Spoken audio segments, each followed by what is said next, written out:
Oral bacteria ఆరోగ్యంగా ఉండాలంటే what to do, what not to do అన్న వివరాల గురించి ఒకసారి పరిశీలిద్దాం. సాధారణంగా మన ఓరల్ మైక్రోబయోమ్ బ్యాలెన్స్గా ఉండడంలో లాలాజలం అన్నిటికంటే ముఖ్యమైన పాత్రను పోషిస్తూ ఉంటుంది. అందుకే మన ఓరల్ మైక్రోబయోమ్ ఆరోగ్యంగా ఉండడానికి ఈ లాలాజలం ఎక్కువగా సెక్రేట్ అయ్యేలాగా మనం కొన్ని టిప్స్ పాటించాల్సిన అవసరం అయితే ఉంటుంది. అది ఏదైనా పండు కానీ లేదా ఆహారం కానీ తినే ముందు దాని వాసనను ఆస్వాదించిన తర్వాత తినమని నేను చెప్తూ ఉంటాను. ఎందుకంటే ఏదైనా మంచి ఆహారం స్మెల్ చూసినప్పుడు ఆటోమేటిక్గా లాలాజలం బాగా ఉత్పత్తి అవుతూ ఉంటుంది.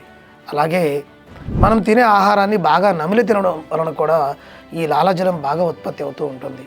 అలాగే మన ఓరల్ మైక్రోబయోమ్ విషయంలో చేయకూడని అతి ముఖ్యమైన పని అధికంగా షుగర్ తినడం. ఎందుకంటే రిఫైన్డ్ షుగర్ అనేది మన ఓరల్ మైక్రోబయోమ్ ఆరోగ్యానికి బద్ధశత్రువు లాంటిదని మనం చెప్పుకోవచ్చు. ఈ షుగర్ మన నోట్లోని బ్యాడ్ బ్యాక్టీరియాకు ఫేవరెట్ ఫుడ్ అని మనం చెప్పుకోవచ్చు ఈ సందర్భంగా.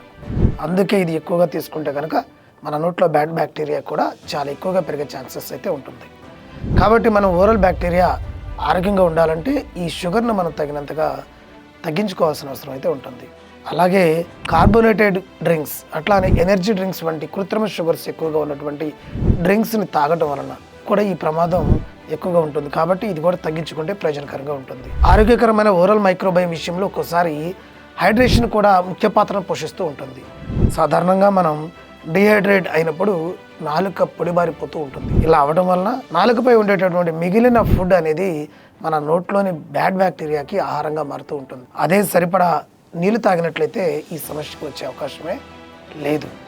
కాబట్టి మన శరీరం డిహైడ్రేట్ కాకుండా ప్రతిరోజు తగినన్ని నీళ్లు తాగుతూ ఉంటే ఈ ఓరల్ మైక్రో బ్యాక్టీరియా సమతుల్యంగా ఉండే అవకాశం అయితే ఉంటుంది.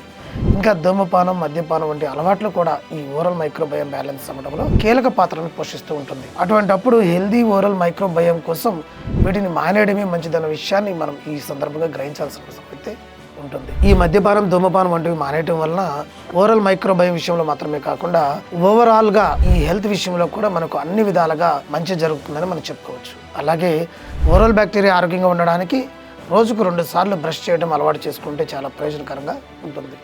ఈ జాగ్రత్తలు పాటిస్తూ ఉంటే ఎప్పటికప్పుడు మన నోరు క్లీన్గా ఉండే అవకాశం అయితే ఉంటుంది. అలాగే ఈ విషయంలో హానికరమైన కెమికల్స్ ఉన్నటువంటి మౌత్ వాషెస్ అట్లానే టూత్పేస్ట్ వంటి ప్రొడక్ట్స్ని ఉపయోగించడం వలన కూడా చాలా నష్టాలు అయితే కలుగుతూ ఉంటున్నాయి. వీటికి బదులుగా న్యాచురల్ ప్రొడక్ట్స్ కానీ లేదా హెర్బల్ ప్రొడక్ట్స్ కానీ ఉపయోగిస్తే మాత్రం మంచి ప్రయోజనం అయితే ఉంటుంది.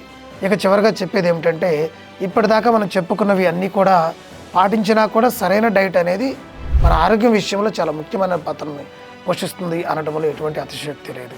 అలాగే ఈ ఓరల్ మైక్రోబయోమ్ ఆరోగ్యంగా ఉండడానికి హెల్తీ డైట్ తీసుకోవడం ఎంత ముఖ్యమో తినే ఆహారం బాగా నమిలి మింగి తినడం కూడా అంతే ముఖ్యమైన విషయం అని చెప్పేసి మనం గ్రహించాలి.